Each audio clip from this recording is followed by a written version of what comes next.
Now look at Part 1. Part 1. You'll hear two university students planning a computer programming lesson. First, you have some time to look at questions 1 to 4.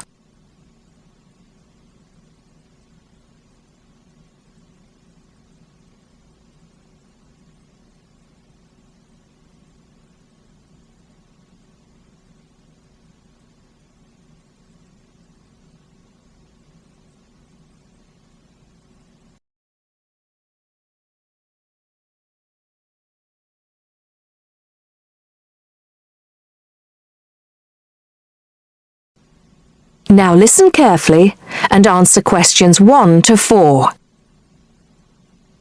Hi, Hardeep. Is now a good time for us to plan that computer programming lesson we've been assigned? Hey, Dawn. I was just thinking about that, actually. Yes, let's get it out of the way now, shall we? I've got the instructions here. So, it says, design a 45-minute lesson for a class of 16 teenagers where they learn how to write a simple computer program in BASIC. Now, I know, of course, that BASIC is the computer language people used to use back in the 1980s when they wrote programs on microcomputers, but I'm not sure I feel very comfortable teaching anyone about it.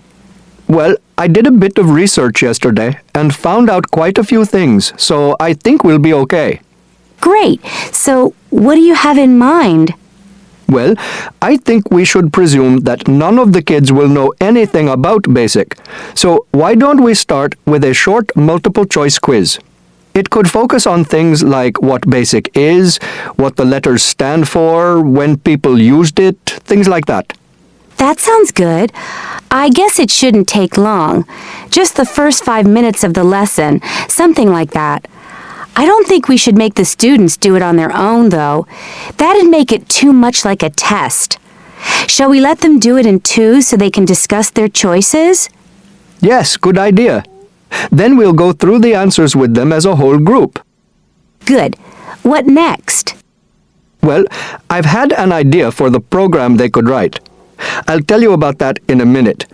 I think the key thing is, though, that before they actually sit at their computers, and I think we should presume that they're doing this lesson in a computer room, they make a flow chart of what they want the program to do. That's usually the best way to start writing a program. This flow chart will show all the different stages of the computer program, right? Exactly. It's probably best if the teacher stands at the board and everyone works on that together. Yes, otherwise they'll all come up with different flow charts and it'll get confusing. Precisely. I imagine making the flow chart will take about 15 to 20 minutes. Then they use that to write their computer program. Well, actually, I think there's a stage before that. You see, the flow chart will be in English. They're going to need to be taught a few basic commands so they can write their computer program. Now I'm getting out of my depth. What kind of thing would that be?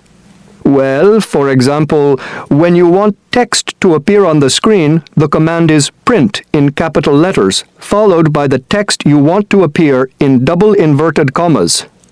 Oh yes, I think I've seen that before. Right.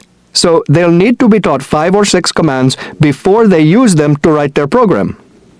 Okay, so how shall we do that? With the teacher talking to the whole class again?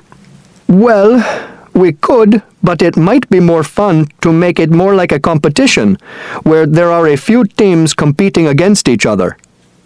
Each team has maybe 4 or 5 people in it, and they have to do some kind of matching task. You know, they match the command print with to make text appear on the screen, something like that. That sounds good. Teenagers love competing with each other. Exactly. And then, for the final part of the lesson, they use their flowchart and the commands they've learned to produce the program. Let's presume, shall we, that there are 8 computers in the room, so that's 2 students for each computer. That sounds reasonable. So, tell me more about your idea for the computer program they're going to write.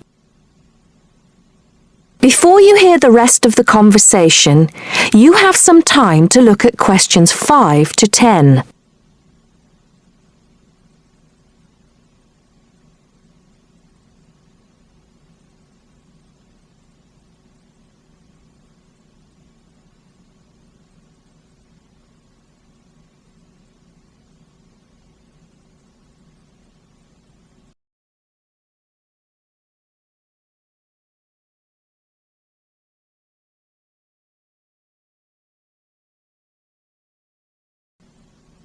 Now listen and answer questions 5 to 10.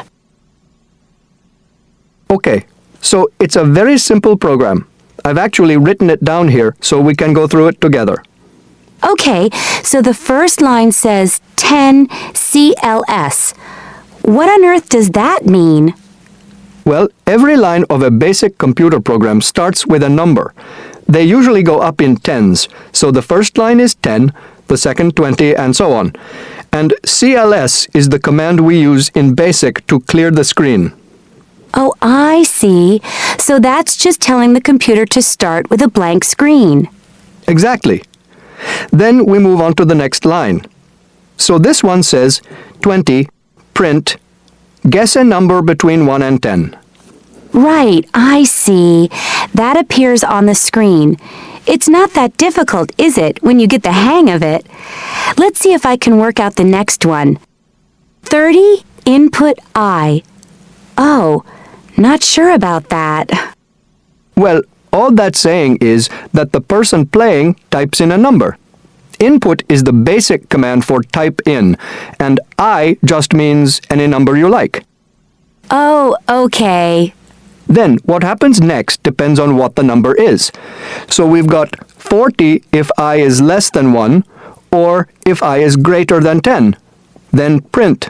Bad choice. Right, so if they type, say, 0 or 11, that appears on the screen. Exactly. And then this next line takes them back to where it asks them to type in a number between 1 and 10. That's line 50. I see. And line 60 says, if I equals 6, then print. Correct. Ah, okay. So if they've typed 6, they've got it right. And if they haven't typed 6, which is the next line, then try again comes up on the screen, and that takes them back to where they choose another number. It's clever. Well done. That is the end of part 1. You now have half a minute to check your answers.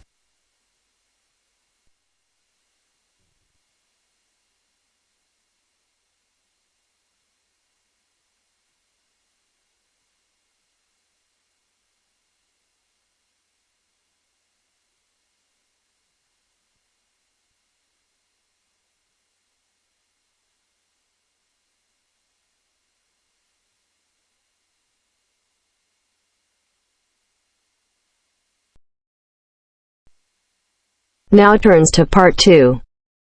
Part 2. You will hear some students talking about an assignment.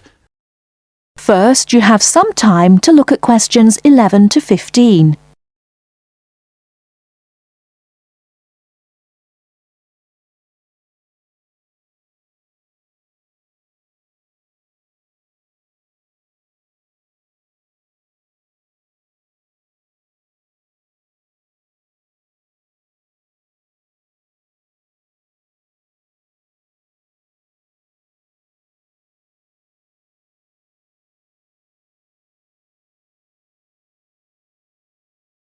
Now, listen carefully and answer questions 11 to 15. Hello, Tom. Hello, Anne. What have you been doing? Oh, just sitting around, catching up with some reading. I've had a great time. You know we're doing this assignment on... what is it? Museums, their costs and benefits. That's right. Well, I've been to the Sandgate Museum. It was really good. These local museums are really interesting because they connect people with the history of one special place. We all know about kings and emperors and battles and wars, But local museums tell us about the everyday lives of ordinary people, and that's why they are so important. I'm not so sure about that. I think they are of interest, but they're so small that they can't give a true picture. They do their best. I don't really agree. They do give a true picture, but perhaps not a full picture. It's the truth, but not the whole truth. I think the smallness is the number one problem. Because they're small and local, they attract few visitors. That's why they have so little money. And because they have little money, they can't buy or maintain many really interesting exhibits. As a result, the shop is almost as big as the museum to try to raise money by selling souvenirs, postcards, sweets and so on. I think they find it difficult, but not impossible.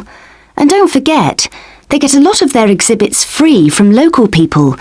There was this boat, for example, that was fantastic. Really? What was that? There was a massive fishing boat, a real one, about 100 years old, and you could walk on it and get the feeling of what fishing in those days was really like. Sounds quite good. But I've always found that these kinds of museums are a bit dingy. For example, the display cabinets are so dark that you can hardly see the exhibits, and the labels are sometimes difficult to read.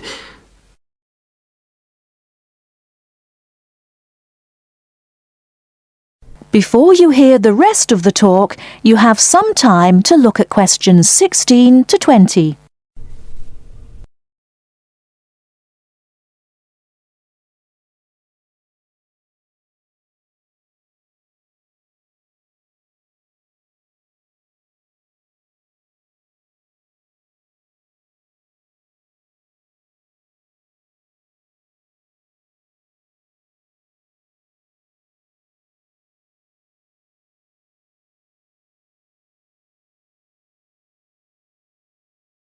Now listen and answer questions 16 to 20. So coming back to our assignment, what we've got to decide is whether these museums should be funded by the government or just by local people. I think it depends entirely on what kind of museum it is. How do you mean? Well, take local history museums. They are small, so they won't survive without financial support. But that should come from the local authority, since only people in that area or tourists will visit it. I agree, but what about big natural history museums? Surely they should get money from the central government. Why? Children who want to learn about nature can go out into the countryside with their school teachers. They could survive from donations, and they get loads of visitors anyway. The state should spend more on science museums, since not enough people are studying science these days. I'm not so sure, but I do think a sort of museum which should not get public funds is the craft museum. Yes, like museums of cotton weaving. Yeah, which are of interest to only a very small number of people, and they should pay for it. I agree, but a working farm is a different thing again. That's something from the past of all of us, and so it's important to the local community. Kids can learn a lot too. That's the sort of thing that the local government should be spending its money on. Yes, I agree. Well, I think we've got plenty of ideas for our assignment. That is the end of part 2. You now have half a minute to check your answers.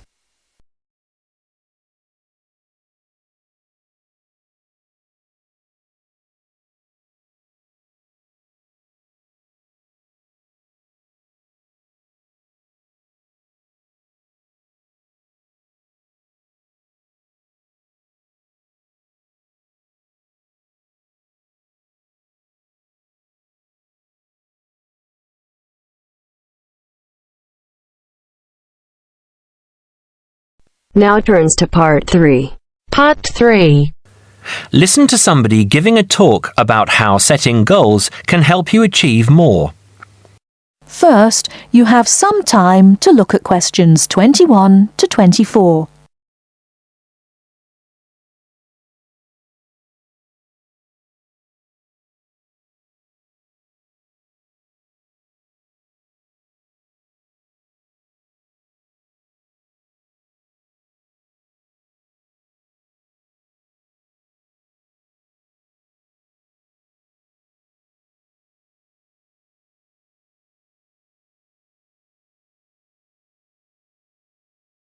Now, listen carefully and answer questions 21 to 24. Good evening, everyone. It's good to see that so many people managed to make it. An achievement in itself when I'm sure you're all so busy. This evening, I'm going to talk with you about setting goals and how setting goals can help you understand what you really want to achieve. First, though, I'd like to start by saying what I think achievement actually means. I think some people think it's simply about being successful in a job or making money, but it certainly doesn't have to mean that. Achievement is simply accomplishing goals that you set for yourself, doing what you plan to do. And people might plan to do all sorts of different things. Achievement is about realizing your dreams. I would also like to say that to achieve, you must have belief. Belief that you can do whatever it is you want to do. There is more to achievement than simply wanting to do something. Anyone can say that they want something, but actually getting it is not so easy. To get it, you must believe that it is yours. Not having belief is the main reason that so many people do not achieve. If you really want something, you must talk and act like you already have it. Then you have belief, and then you will achieve. So, goal setting. Goal setting is about imagining the future and then turning the dream into a reality. Setting goals helps you to be clear about what you really want and helps you concentrate on getting what you want. Setting goals will help you see what is stopping you from knowing what's important. And because achieving goals makes you feel good, you will be more confident and succeed more easily. Goal setting is something that all achievers do, whether they are high flyers in business or successful athletes. It is important that you set both long-term and short-term goals. First, you need to have an idea of what you want from life. I call this the big picture. Then you break this down into a number of smaller goals that you need to achieve in order to achieve the overall goal. As I say, the first step is to see the big picture. Think about what you want in the next 15 or 20 years. Doing this will influence all the smaller goals that you set yourself. Before you hear the rest of the talk, you have some time to look at questions 25 to 30.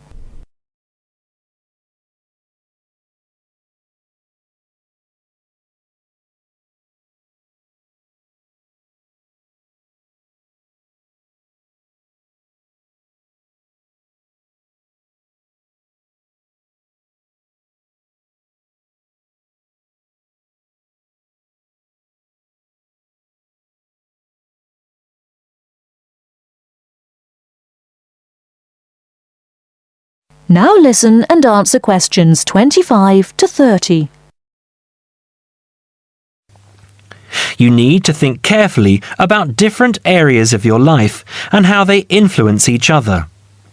You should identify the important areas of your life and try to set goals in each of those areas. Here are the areas that most people want to focus on, but remember that everyone is different. First, think about your career. How important is your career to you? Do you want to be a manager or run your own business? Or are you happy working for other people? Connected to this is the financial side of your life. What sort of income do you want to have? Is wealth important to you? You need to think about long-term relationships. At what age do you hope to be married? Do you want to have children? How much time do you want to spend with the people you love? You need to think about your health and how that could change what you can achieve. How will you stay healthy as you get older? Do you do anything that is not good for your health? And how will you try to do those things less or stop doing them completely? Finally, you need to think about your free time, your hobbies and interests. How much time do you want to have to do what you really enjoy? It is difficult to achieve goals in one area if you feel that you don't have the time to do the things that really make you happy. Now, when you have this overall picture, try to set yourself one goal for each area. Make sure the goals are what you really want and not what you think other people want from you. Of course, in life, it is important to make the people around you happy, but you must focus on what you want. Now, I will go on to talk about how to break your lifetime plan down into short-term goals. But first, does anyone have any questions about what I've said so far? That is the end of part 3. You now have half a minute to check your answers.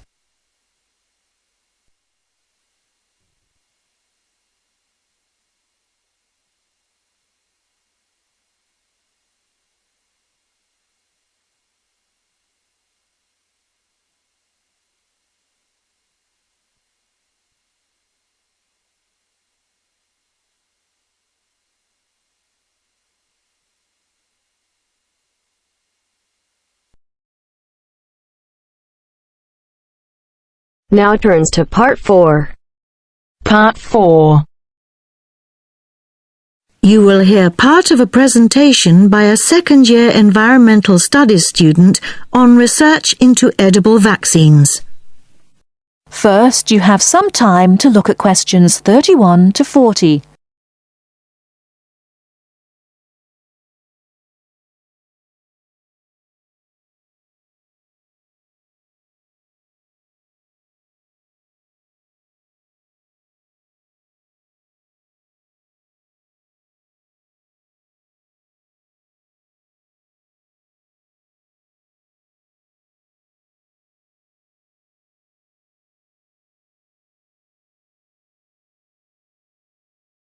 Now listen carefully and answer questions 31 to 40. I've chosen to give my seminar presentation on a very interesting piece of appropriate technology designed to prevent sheep and goats from contracting a particularly virulent disease called goat's plague, which is a big problem across large parts of Africa, the Middle East and South Asia.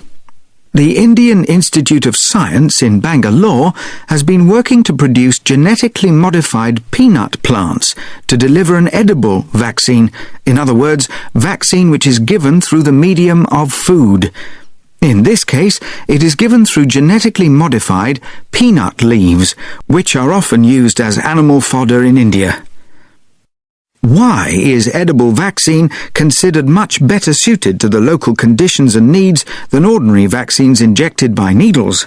Well, firstly, injected versions are very expensive to produce, whereas edible ones are cheap, which must surely be one of the most important plus factors when choosing a mode of delivery. Secondly, a big drawback with injected vaccines is that they easily perish when they are not kept cool. By contrast, there are far fewer problems with storing edible vaccines.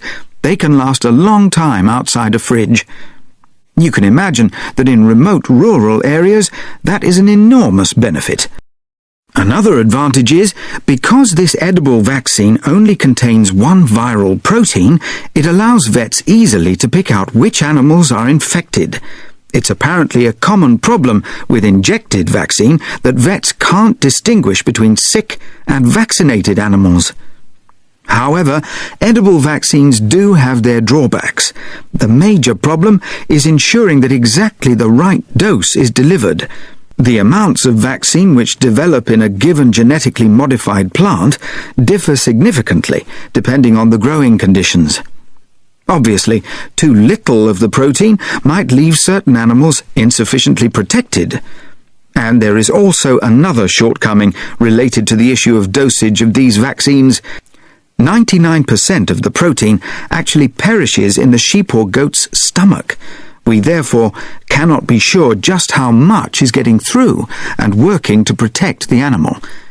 These negative aspects really have to be addressed to ensure that animals receive maximum benefit. And finally, as with all GM crops, the transgenic peanut plants will have to be grown under strict supervision if we are to ensure that it does not contaminate peanuts grown for human consumption. Now, moving on to the next part of my seminar presentation.